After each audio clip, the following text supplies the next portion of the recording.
예, 안녕하세요. 저는 서울 아산병원 사회복지팀에 근무하는 가정의학과 전문의 전성훈이라고 합니다. 우리가 그 코로나 사태 때문에 얼굴 마주보지 못하고 이렇게 언택트로 강의를 하게 됐는데 빨리 코로나 사태가 지나가서 코로나가 완전히 없어져서 다시 만나서 강의할 수 있는 날이 빨리 왔으면 좋겠습니다. 오늘은 당뇨병의 관리에 대해서 말씀드리도록 하겠습니다. 당뇨병의 예방이 아니고 왜 당뇨병의 관리냐 하면 사실 당뇨병이 100% 완치되거나 완벽하게 안 걸리게 할 수 있는 방법이 사실은 없어요. 그래서 당뇨병의 관리로 제목을 붙인 거고요. 당뇨병의 원인이 뭐냐면 인슐린이 분비가 줄어들거나 인슐린의 저항성이 증가하는 거예요. 그리고 인슐린이 우리 몸속에 어떤 역할을 하기 때문에 당뇨병의 원인이 되느냐. 쉽게 말씀드리면 인슐린은 우리 몸속에서 혈관에서 혈당을 떨어뜨리는 작용을 해요. 그러면 혈당이라고 하는 것이 당이라고 하는 것이 우리 몸속에서 어떤 역할을 하냐면 에너지 역할을 하기 때문에 당은 낮아도 안 되고 높아도 안 되는 어려움이 있어요. 혈당이 너무 낮으면 저혈당 때문에 문제가 생기거나 아무 힘도 없는 그런 일이 생기니까 인슐린이 없으면 안 돼요. 그래서 적정한 양이 있어야 되는데 인슐린이라고 하는 건 우리 췌장 속에서 분비되는 호르몬인데 인슐린이 분비되면 우리 몸속에서 우리가 식사를 했을 때 혈당이 올라가고 혈당을 떨어뜨려서 우리 몸속에서 이용할 수 있도록 해주거든요. 근데 인슐린이 없으면 우리 몸속에서 우리 세포에서 혈당을 이용하지 못하니까 피곤하고 힘들고 이런 일이 생길 수 있고요. 그 다음에 인슐린의 저항성이 증가한다고 하는 건 뭐냐면 인슐린이 있어야만 이런 일을 할 수 있는데 우리가 인슐린이 저항성이 있어서 인슐린이 충분히 있음에도 불구하고 혈당이 떨어지지 않고 이런 일이 생기면 우리 몸속에서는 인슐린이 부족한 걸로 인식하거든요. 그래서 인슐린을 점점 많이 췌장에서 나오게 만들어요. 그래서 인슐린이 점점 올라가는 걸로 인해서 저항성을 진단할 수도 있어요. 그래서 이 두 가지 이유가 중요한 거고 이 두 가지가 어떤 원인이냐에서 약물 치료를 결정하고 그다음에 어떤 약을 쓸 거나 결정하고 그렇게 됩니다. 그다음에 이제 두 가지가 그렇고 그런 것들이 많이 오는 게 체중이 많이 나가는 사람, 활동량이 부족해진 사람, 그다음에 약물이라고 하는 것들이 당뇨병을 일으키는 게 그게 대표적인 게 스테로이드라고 하는 겁니다. 스테로이드는 실제로는 뭐 위험하다고 알려져 있지만 꼭 필요한 데가 많이 있거든요. 그래서 뭐 류마티스 관절염이나 아니면 여러 가지 통증 아니면 이식에서 많이 쓰고 있기 때문에 필요해서 스테로이드가 꼭 필요한 약물로 많이 쓰이고 있어서 그것 때문에 당뇨병이 생길 수 있습니다. 유전이라고 하는 건 여러분들 당뇨병을 두 가지로 구별하는데 1형 당뇨병하고 2형 당뇨병으로 구별하는데 1형 당뇨병은 어린들한테 많이 생기는 인슐린이 완전히 나오지 않아서 치료가 인슐린 주사고요. 2형 당뇨병은 주로 어른들한테 많이 이렇게 생기는 거고 저기 보여 있는 두 가지 분비의 감소나 저항성 증가 때문에 생기는 건데 생각하기는 어린이들한테 생기는 것들이 유전 때문에 될 걸로 생각하지만 실제로는 어른들한테 생기는 2형 당뇨병이라고 하는 게 그게 유전된다고 알려져 있습니다. 그래서 당뇨병 가족력이 있으면 나한테 당뇨병이 생길 위험이 아주 높아진다는 걸 아셔야 되겠습니다. 그 다음에 말씀드리려고 하는 건 당뇨병의 증상에 대해서 말씀드리려고 하는 건데 당뇨병의 증상은 혈당이 분비되지 않고 우리 몸속에서 하용하지 못하니까 소변으로 혈당이 많이 빠져나가거든요. 혈당이 빠져나가면서 소변량이 많아지고요. 소변에서 수분을 많이 빠져나고 나가면 그것 때문에 탈수가 생기고 그 다음에 우리 몸속에 있는 혈당이 우리 세포에서 사용하지 못하니까 피로하고 무력감 이런 것들이 생겨요. 그래서 제일 처음에 많이 호소하시는 게 탈수 갈증이라고 하는 건 뭐 입이 말라 뭐 이런 것들을 많이 흠소하고 당뇨가 조절이 잘 안 되려면 너무 힘들어하고 피곤해하고 이런 것들이 있고요. 그 다음에 당뇨가 세포에서 사용한 게 아니라 소변으로 다 빠져나가 버렸기 때문에 배가 고프고 음식을 많이 먹게 돼요. 그 다음에 소변량이 많아지고 그래서 당뇨 조절이 잘 안 되는 사람들은 내가 이렇게 소변을 자주 보지 하는 의심하는 그런 게 있을 때 당뇨 조절이 안 되는 걸 의심할 수 있고요. 위의 것들은 당뇨 그 자체의 증상이고 시력 이상, 손발 저림 이런 것들은 당뇨 때문에 부작용이 생겼을 때 눈에 증상이 있는 상태에서 발견되기도 하고 손발이 저린 것들이 당뇨병 발견됐을 때 저런 증상으로 발견되기도 합니다. 증상이 없으면 뭐냐면 현재 당뇨병이 여러 경우에 발견할 수 있는데 건강진단에서 혈당이 높아서 검사해 보니까 엄청 높은 당뇨병이다 이렇게 했을 때는 본인은 인지하지 못하는 그런 경우가 많이 있습니다. 그 다음에 과거에는 체중이 많이 빠지는 것들이 당뇨병의 증상으로 나타나기도 했었는데 지금은 많이 보지는 못합니다. 그다음에 당뇨병의 진단은 세 가지 방법이 있어요. 모두 피검사인데 피검사를 언제 하느냐에 따라 다른 건데 공복혈당, 그다음에 식사하고 2시간 있다 하는 검사, 당화혈색소 검사가 있어요. 정상은 공복혈당은 99, 당뇨병은 126 이상 있어요. 그다음에 당화혈색소라고 하는 건 5.6% 이하가 그 정상이고 당뇨병이라고 하는 건 6.5% 이상가 정상이에요. 그래서 세 개가 다 맞아 떨어지면 그냥 쉽게 진단할 수 있는데 어떤 혈당은 공복혈당은 굉장히 높은데 그 당화혈색소는 정상이라든지 뭐 19~2시간 혈당은 아주 낮은데 당화혈색소는 높다든지 이렇게 세 가지가 다 맞지 않으면 그 정밀 검사라고 해서 그 당을 먹고 그 3시간 30분마다 이렇게 하는 검사를 하기도 하고요. 다 맞지 않으면 어쨌든 이 세 가지 검사를 해보면 그 당뇨인지 아닌지 대개는 정확하게 알 수 있습니다. 지금 말씀드린 당화혈색소에 대해서 다시 한번 설명하려고 하는데요. 당화혈색소라고 하는 건 영어로 저 헤모글로빈 A1C라고 읽는데 그 헤모글로빈에 당이 붙은 거의 비율이 얼마나 되는지 알 수 있는 겁니다. 이거는 2~3개월간의 혈당 수치를 반영하는 거고 장기적인 관리의 목표가 되고요. 빈혈이 있는 경우에 낮게 나타나고요. 비교해서 말씀드리는 건 뭐냐면 30 플러스 당화혈색소가 체온과 비슷하고 비교해서 말씀드리는데 정상 범위가 6.5%라고 했으니까 36.5도 체중은 그 체온은 문제가 없어요. 9% 이상 되면 우리 아이 체온이 지금 39도가 됐을 때 얼마나 여기 뭐 힘들겠고 그다음에 얼마나 때리기 위해서 노력하겠습니까? 그 정도로 위험하다고 말씀드릴 수 있을 것 같고요. 그다음에 당화혈색소가 아주 좋은 이유가 뭐냐면 식사하고 관련이 없어서 그래요. 가령 내일 제가 그 혈당 검사가 있고 당뇨 환자가 우리 병원에 왔을 때 혈당이 공복시 혈당이 뭐 120, 130 크게 문제되지 않은 정도인데 당화혈색소가 뭐 9%, 10% 나왔다 그러면 이분은 당뇨 조절이 안 된 걸로 보는 건지 혈당 수치가 좀 낮다고 해서 괜찮은 걸로 보지 않아요. 이분은 그 하루나 이틀 열심히 노력하고 식사도 안 하고 그렇게 해서 혈당이 낮아진 걸로 보는 거지 당화혈색소가 정상이 아니라면 정상으로 보지 않아요. 그러면 그 내가 당화혈색소가 6.5%인데 혈당이 뭐 그 식전 혈당이 200, 뭐 150, 160 이렇게 됐다. 그럴 때는 당화혈색소가 정상이니까 잘 노력하셨겠지만 어제가 검사하시기 전에 뭐 그 금식을 다 못 하셨다거나 이렇게 반영할 수 있기 때문에 당화혈색소를 정상으로 유지하는 게 당뇨의 관리 목표입니다. 근데 이게 경험해 보신 분들은 알겠지만 당화혈색소 1% 떨어지는 게 굉장히 어려워요. 떨어뜨리는 게. 그래서 장기적으로 그 운동도 열심히 해야 되고 식사도 잘 해야 되고 약도 잘 먹어야 되고 이런 어려움이 있습니다. 그다음에 당뇨 전 단계 아까 말씀드렸던 그 정상하고 당뇨병하고 중간 단계 저거로 말씀드리면 식전 혈당으로 말씀드리면 100하고 125 사이를 말씀드리면 그다음에 가족력이 있는 경우에 실제로 당뇨는 아닌지 한번 검사해 볼 필요가 있어요. 왜냐하면 당뇨가 가족력이 있는 경우에는 그 당뇨로 넘어갈 관계가 많이 있기 때문에 그렇고요.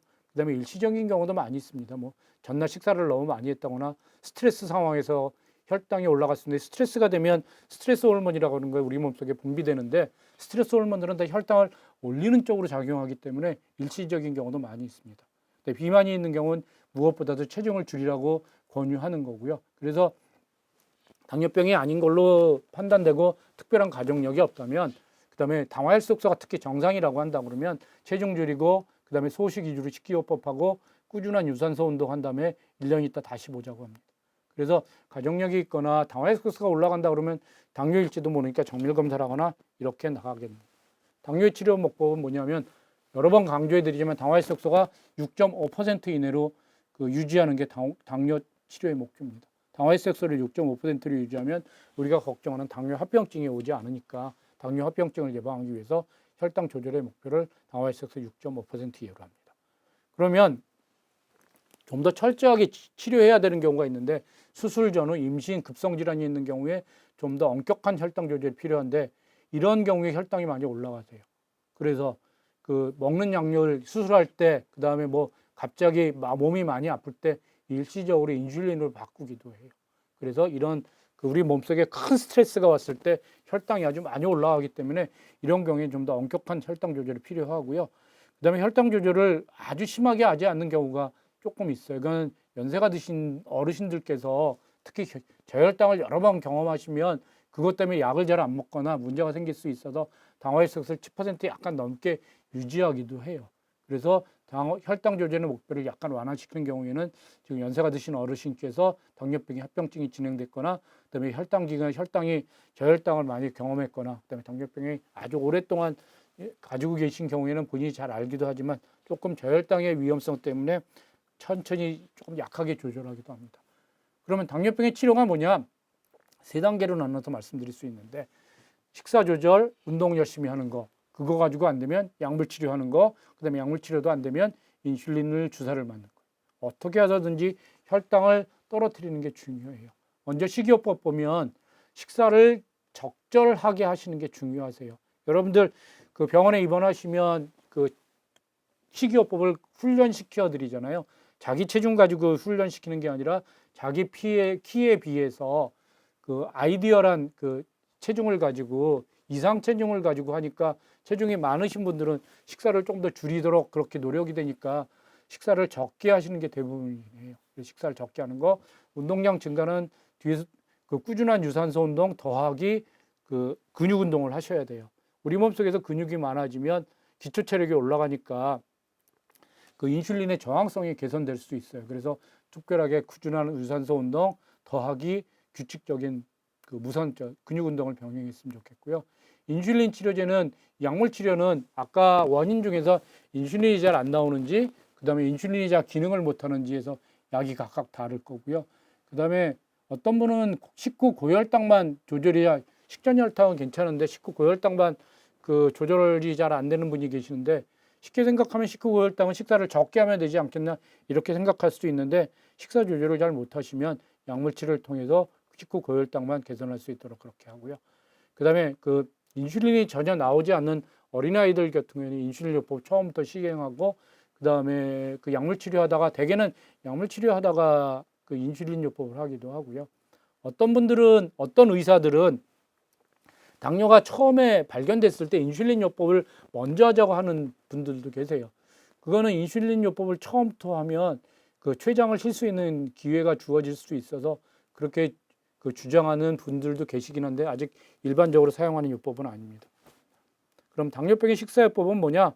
제일 중요한 게 균형 잡힌 식사라는 건데 균형 잡힌 식사라고 하는 게 탄수화물, 지방, 단백질의 비율이 60대, 20대, 20인데 우리들 같은 경우에는 지방, 단백질은 부족하고 탄수화물은 많아요. 그래서 노력하기는 저기 옆에서 보이는 것처럼 55대 25대 20 정도로 갈 수 있도록 노력했으면 좋겠어요. 지방을 좀 더 많이 먹도록 당뇨 환자들은 노력해도 괜찮아요. 그래서 칼로리만 지킨다 그러면 많이 먹지만 않는다 그러면 탄수화물을 조금 줄이는 게 유리할 수 있고요. 특히 탄수화물을 조금 줄이면 우리 몸속에서 나오는 인슐린 양이 줄어들면서 비만이나 이런 걸 예방할 수 있는 그런 좋은 효과가 있어요. 그다음에 식이섬유 많이 섭취하도록 하시고 하루 세 끼를 규칙적으로 먹고 내가 아침에 안 먹다가 점심을 더 많이 먹거나 한 번에 많이 드시면 안 돼요. 가능하면 식사를 거르는 건 저혈당의 위험이 있고 그래서 하루 세 끼를 정해진 양을 규칙적으로 드시면 그 식사에 맞춰서 약을 조정할 수 있으니까 그렇게 잘 조정하시면 좋겠어요. 단순탕은 가능하면 그 설탕이라고 하는 것들을 가능하면 피워주시면 좋겠고 그 다음에 제일 잘못 알고 계신 게 과일은 우리 몸에 좋으니까 내가 밥 대신 과일을 마음 놓고 먹어야지 하고 그 밥은 안 먹었는데 과일을 엄청 많이 먹어가지고 혈당이 올라가서 오신 분이 계세요. 과일에 있는 과당도 혈당을 많이 올리니까 마음 놓고 드셔도 되는 건 아닙니다. 식사의 관리는 무엇보다도 전체적인 칼로리가 중요하다고 하는 건 많이 먹지 않는 거. 그다음에 식후 고혈당은 식사 중에 있는 당질의 양으로 결정하는 거예요. 그래서 현미를 먹어도 당장이 올라가는 건 아니지만 현미를 마음 놓고 많이 먹어도 된다는 의미는 아닌 거예요. 그래서 가능하면 탄수화물을 좀 적게 당질의 양을 적은 걸로 식사할 수 있도록 노력해 주시면 좋겠고요. 당지수에 관계없이 전 탄수화물 식이를 권유하는 거예요. 그 다음에 식후 고혈당이 잘 안 올라가면 식후 30분에 운동하는 게 혈당을 좀 떨어뜨릴 수 있도록 할 수 있는 거고요. 여기 당지수라고 하는 게 나왔는데 당지수라고 하는 게 뭐냐면 같은 식사를 했을 때 혈당을 얼마나 올리는 거예요. 현미를 좋다고 말씀드리는 이유는 백미 하얀 밥보다는 현미를 먹었을 때 혈당이 천천히 올라가는 거예요. 혈당이 안 올라가는 건 아닌데 어쨌든 그 혈당을 가장 많이 높이는 건 설탕, 그다음에 흰쌀밥, 밀가루로 만든 것들인데 그건 먹자마자 혈당이 굉장히 많이 올라가기 때문에 거기에 따라서 그 인슐린이 금방 많이 나오게 돼요. 그것들이 인슐린이 우리 몸속에서 많이 나오면 저혈당을 유발하기도 하지만 비만으로 넘어갈 수도 있어서 그래서 위험할 수도 있어서 인슐린이 우리 몸속에 나오지 않도록 현미 같은 거를 많이 먹지 않도록 그렇게 노력해 주시면 좋겠어요. 두 개 중에서 어느 게 더 좋은 식단이라고 생각하세요? 흔히들 빨간 쪽에 있는 식사를 우리 몸속에 좋은 식단이라고 생각하세요. 그 이유는 기름기가 하나도 없고 그다음에 왼쪽에 있는 거는 칼치가 기름이 많을 것 같으니까 흔히 건강식단이라고 생각하는 게 빨간 게 있는 거예요. 근데 보면 뭐라고 써 있죠? 불균형적인 식단이에요.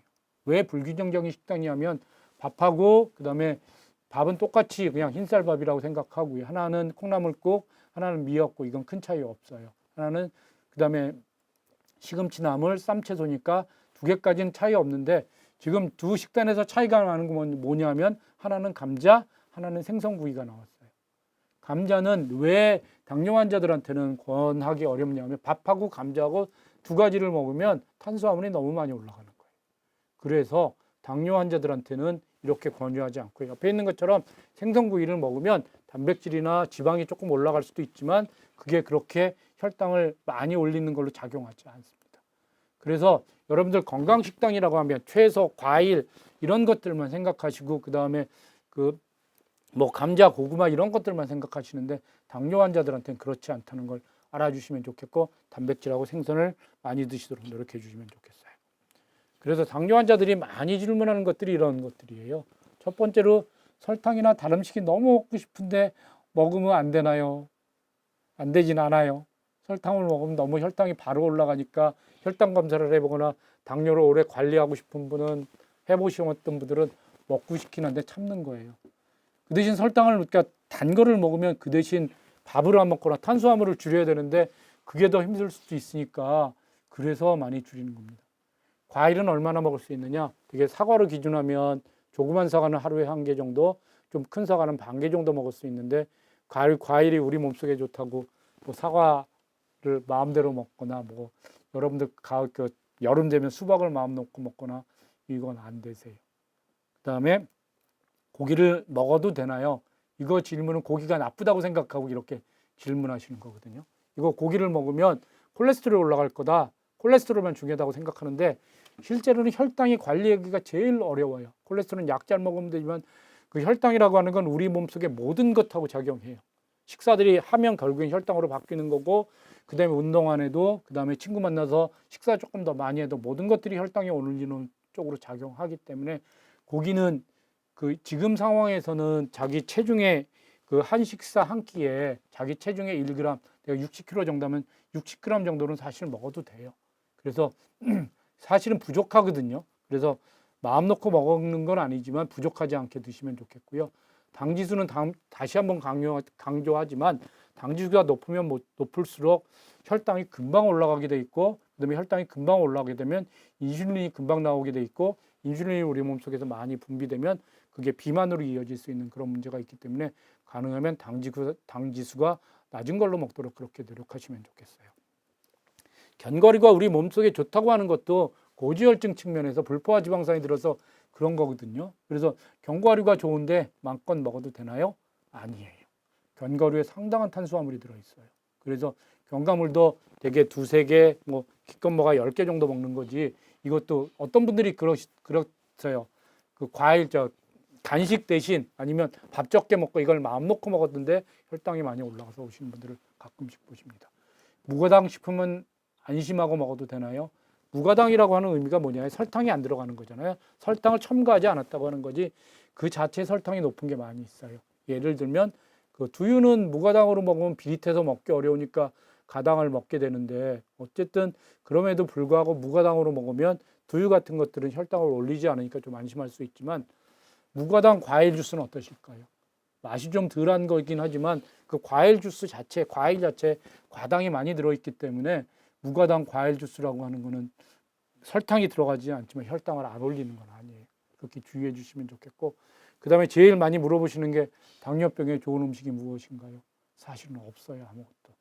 당뇨병이라고 하는 병은 우리 몸속에서 영양이 넘쳐서 생기는 질환이지 영양이 부족해서 생기는 질환이 아니기 때문에 사실은 좋은 음식을 찾아서 많이 먹으려고 하는 게 아니라 적게 먹으려고 노력하는 질환이기 때문에 사실 당뇨병이 좋다고 하는 여러 가지 음식, 특히 마음 놓고 먹을 수 있는 음식 사실은 없습니다. 그래서 적게 먹도록 노력해 주시는 거, 혈당이 높아지지 않도록 당 지수가 낮은 탄수화물 같은 거를 찾아서 드시도록 그렇게 노력해 주시면 좋겠어요.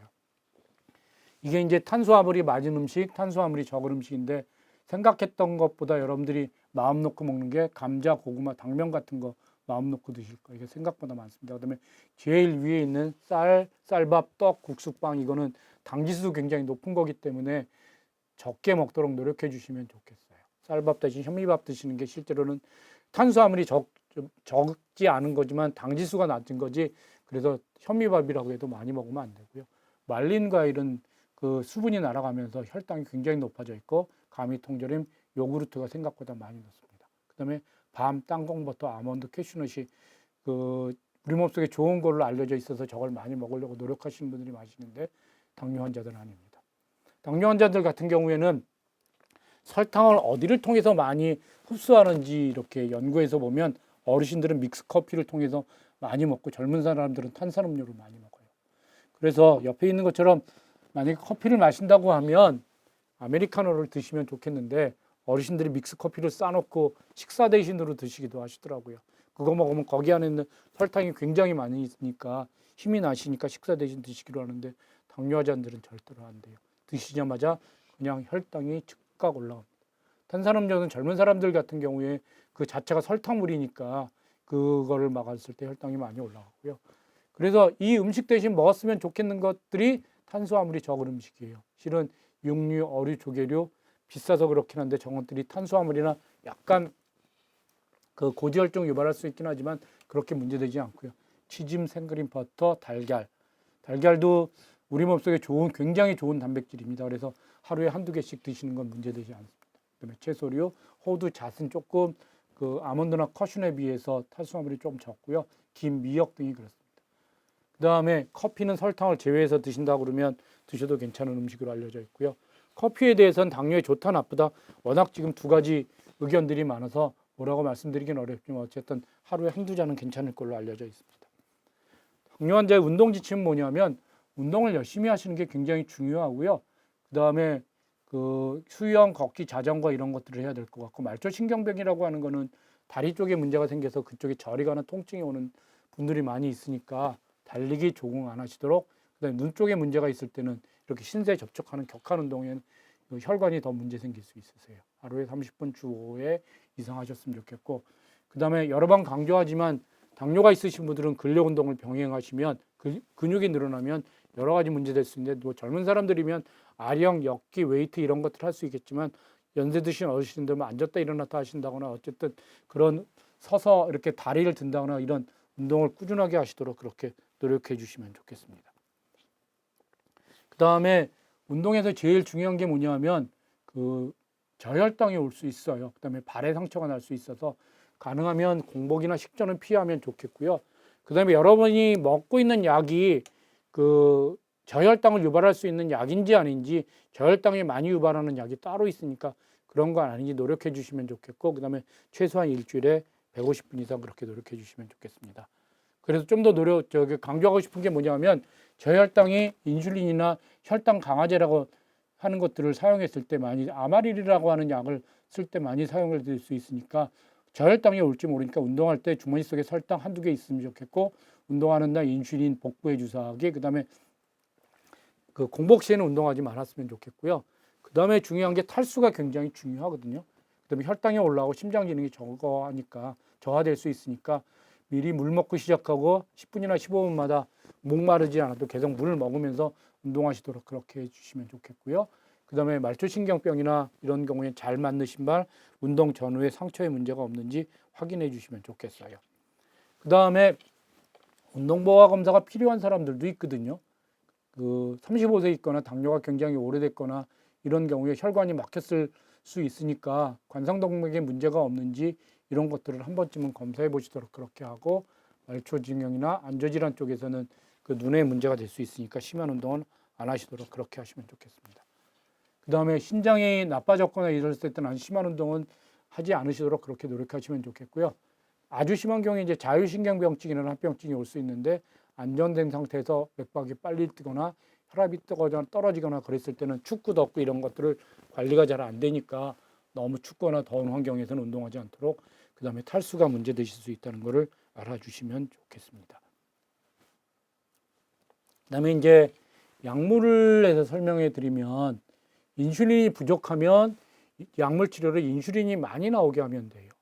근데 우리 몸속에 인슐린은 그게 그 일정 부분 정해져 있는 것 같으니까 그런 것들이 그 치료가 잘 안 되거나 그럴 수 있고요. 그다음에 저항성 식후 고혈당에 문제가 있을 수도 있으세요. 그래서 약물료품은 그냥 약 이름을 몇 가지 써놨는데, 여러분들 아마릴이라고 하는 약이 현재로서는 제일 많이 쓰는데, 아마릴이라고 하는 건 우리 몸속에서 췌장에 작용해서 인슐린을 좀 더 많이 분비되도록 그렇게 하는 약이거든요.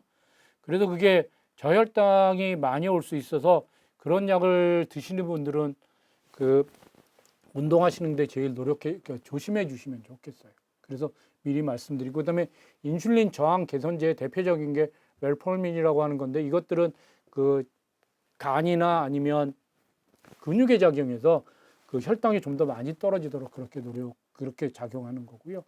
그다음에 이제 장에서 그 포도당 흡수가 안 되도록 해서 그런 것들이 그 식후 고혈당을 개선하는 것들이 작용하고요. 인크레아틴을 분비시킨다거나 소변으로 배출시킨다는 그런 약이 최근에 개발돼 가지고요, 많이 곽광받고 있고요. 특히 소변으로 당 배출을 증가시키는 자디안 같은 약들은 현재 그 당뇨뿐만 아니라 심장병, 신장병에도 좋은 효과가 있는 걸로 알려져 있어서 약물을 굉장히 많이 젊은 새로 생기는 당뇨병 환자들한테 많이 사용하고 있습니다. 위에 지금 말씀드렸던 인슐린 분비 촉진 약물은 그 저혈당을 유발할 수 있으니까 잘 알았으면 좋겠고, 밑에 것들을 인크레아틴이나 저항 개선제 이런 것들을 많이 의사들이 선호하는 이유는 아주 심하지 않으면 저혈당이 많이 오지 않아서 그런 약물을 조금 더 선호하는 경향이 있습니다. 인슐린의 주사가 필요한 경우에는 약물로 조절이 잘 안 되거나, 그 다음에 꼭 필요한 경우에는 주사를 하기도 해요. 그래서 강조드리고 싶은 건 뭐냐면, 약물 조절이 잘 안 되거나 이랬을 때 인슐린 주사를 맞자 그러면 인슐린을 넘어가셔더라도 그 혈당 조절을 잘 하셔야만 합병증을 줄일 수 있는 걸로 알려져 있습니다. 저혈당은 실제로는 그 인슐린을 많이 투여하거나, 그다음에 약물 투여에 식사를 안 하거나, 그다음에 공복 시에 과도한 운동했을 때 그런 일이 생기실 수 있고요. 그다음에 술을 많이 마셨을 경우에 또 당뇨가 저혈당이 생길 수 있는데, 간에서 혈당을 만들지 못하기 때문에 그런 일이 생길 수 있으세요. 술 취한 환자, 당뇨 환자가 술 취해서 오면 저혈당인지 술 때문에 그랬는지 모르는 경우가 많이 있어서 저혈당을 놓치면 큰일 나는 일이 생기기도 합니다. 저혈당 증상은 여러 가지 생길 수 있는데, 식은땀 나고 불안하고 손 떨리고 어지럽고 심하면 의식을 잃을 수도 있으세요. 그래서 저런 증상이 생긴다고 생각하면 무조건 초콜릿이나 사탕을 하나 드세요. 왜냐하면 저혈당은 제일 심한 경우에 의식을 잃을 수도 있지만, 고혈당이라고 하는 건 대부분에는 약간 혈당이 높아지는 거지 그 자체가 크게 위험하게 되는 경우는 없으니까, 저혈당 증상이 생긴다고 의심된다고 생각하면 꼭 사탕 같은 걸 가지고 계셨다 드시면 좋겠어요. 동영상을 하나 보겠습니다. 우리 내분비내과 선생님들이 관리하실 때 어떻게 하시는지 당뇨병에 대해서 도움 말씀을 주실 거니까요. 자, 그 동영상을 하나 보시도록 그렇게 하겠습니다.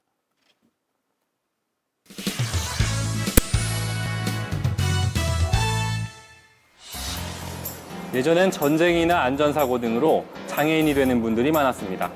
그런데 최근 전쟁이나 교통사고보다 더 위협적인 질병이 나타났습니다. 바로 당뇨병인데요. 2009년 기준 당뇨합병증으로 인한 절단이 전체 족부 절단의 53%를 차지할 정도입니다. 합병증이 더 무서운 당뇨병, 그 예방책은 무엇인지 알아보겠습니다. 우리가 음식을 섭취하면 췌장에서 인슐린이 분비돼 혈당이 급속하게 높아지는 것을 조절합니다. 반면 당뇨병 환자는 인슐린 분비가 부족하거나 혹은 정상적으로 기능하지 않기 때문에 혈중 포도당의 농도가 만성적으로 높은 상태에 있습니다. 이러한 고혈당 상태가 심할 경우에는 다뇨, 다식, 다갈의 3대 증상이 나타날 수 있고, 치료하지 않을 경우에는 급성 혹은 만성 합병증이 발생할 확률이 높아집니다.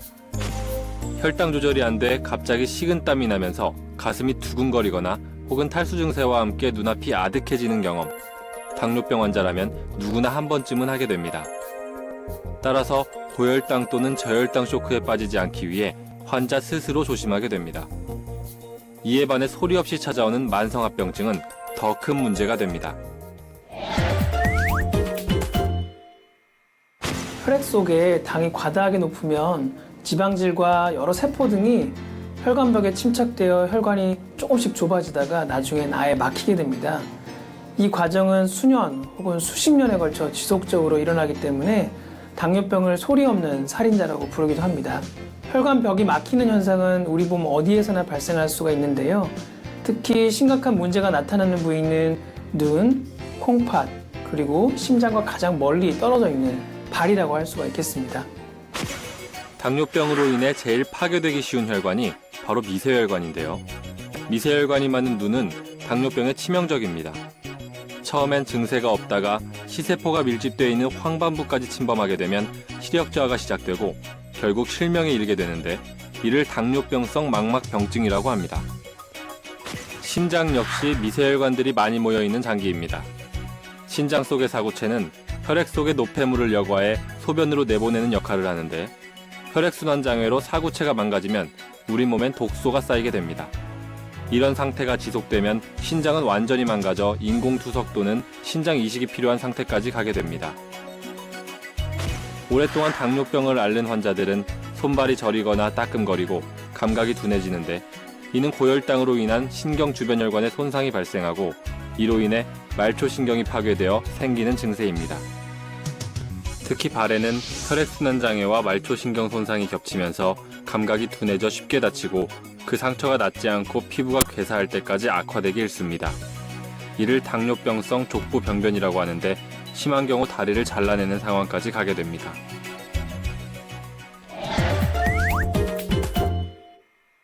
당뇨합병증의 특징은 초반에는 별다른 증세가 없다가 심각한 상황이 돼서야 증세가 나타난다는 공통점이 있습니다. 당뇨합병증이 무서운 이유가 바로 여기에 있는데요. 때문에 증세가 없다 하더라도 정기검진을 통해 합병증 유무 및 병의 진행 상태를 확인해야 합니다. 또한 당뇨병 자체가 일반적으로는 완치가 불가능한 질병으로 아직까지는 알려져 있어서 철저한 식사요법, 운동요법, 그리고 적절한 약물요법으로 혈당을 조절하고 합병증의 진행 속도를 최대한 늦추는 것이 최고의 예방법이라고 할 수가 있겠습니다. 또한 혈당 이외에도 동반된 고지혈증 혹은 고혈압에 대한 관리도 합병증 예방에 필수적입니다. 흔히들 당뇨병을 평생의 동반자라고 부릅니다. 이 말엔 평생을 같이 가야 할 병이라는 뜻도 있지만 운동과 식사요법, 그리고 적절한 약물요법을 동반자로 삼는다면 건강한 사람보다 더 건강한 삶을 살 수 있다는 의미도 담겨 있습니다. 당뇨병을 인생의 동반자로 삼는 마음가짐이라면 당뇨합병증 역시 충분히 이겨낼 수 있지 않을까요? 지금까지 건강플러스였습니다. 당뇨합병증을 두 가지로 구별해 볼 수 있는데요. 큰 혈관이 막히는 것과 작은 혈관이 막히는 건데, 큰 혈관이 막히는 건 동맥경화인데 혈당 관리만 가지고는 잘 안 되거든요. 그래서 고혈압, 고지혈증, 당뇨병을 같이 관리하는 게 필수입니다. 특히 당뇨가 가신 분들이 저런 분이 많이 생기니까 당뇨 철저하게 관리하시는 것이 제일 중요하고요. 그다음에 작은 혈관합병증은 혈당 자체에 문제가 생기는 경우가 많은데 망막, 신장, 신경합병증이 생기는데 이건 혈당 관리를 철저하게 하시는 게 무엇보다도 중요합니다. 그래도 이제 당뇨발 위험군이 제일 많이 말씀드리고 싶은데 당뇨에서 발톱 깎다가 상처가 났는데 그게 낫지 않아서 여러 가지로 문제가 생기는 경우를 볼 수 있는데 오래된 경우 담배 피는 경우에 많이 생길 수 있으니까 관리를 잘 하시도록 그렇게 노력해 주시면 좋겠습니다. 그래서 결과적으로 말씀드리면 뭐냐면 이 결론인데요. 당뇨병에 관련한 식사, 운동, 스트레스, 그다음에 수면의 질을 높이는 것 이렇게 노력해서 말씀드렸을 거예요. 약은 처방하는 거니까 잘 드시면 좋겠고요. 식사는 적은 양이라도 규칙적으로 섭취하시고 그다음에 같은 칼로리에다도 당지수가 낮은 걸로 그다음에 양이 많지 않도록 노력해 주시면 좋겠고 운동 열심히 해서 규칙적으로 근육 운동을 병행하면 좋겠습니다. 스트레스를 관리했으면 좋겠는데 스트레스 호르몬이 우리 몸속에 스트레스를 받으면 스트레스가 그 호르몬이 분비돼서 혈당이 올라가도록 작용하는 거기 때문에 관리를 잘 해주시면 좋겠고 그다음에 수면의 질을 높이면 11시부터 3시에 잠을 잘 주무시도록 하면 그때 분비되는 호르몬이 우리 몸속에서 혈당을 떨어지도록 그렇게 작용하기 때문에 그렇습니다. 그래서 약 잘 드시고 운동 열심히 하시고 이렇게 잘 노력해 주시면 좋겠습니다. 당뇨병은 사실 쫓아보낼 수 없으니까 우리가 당뇨병 아까 말씀드린 것처럼 평생 같이 가야 합니다. 그래서 잘 관리해서 합병증이 생기지 않도록 잘 관리해 주시면 좋겠습니다. 이것으로 마치겠습니다. 감사합니다.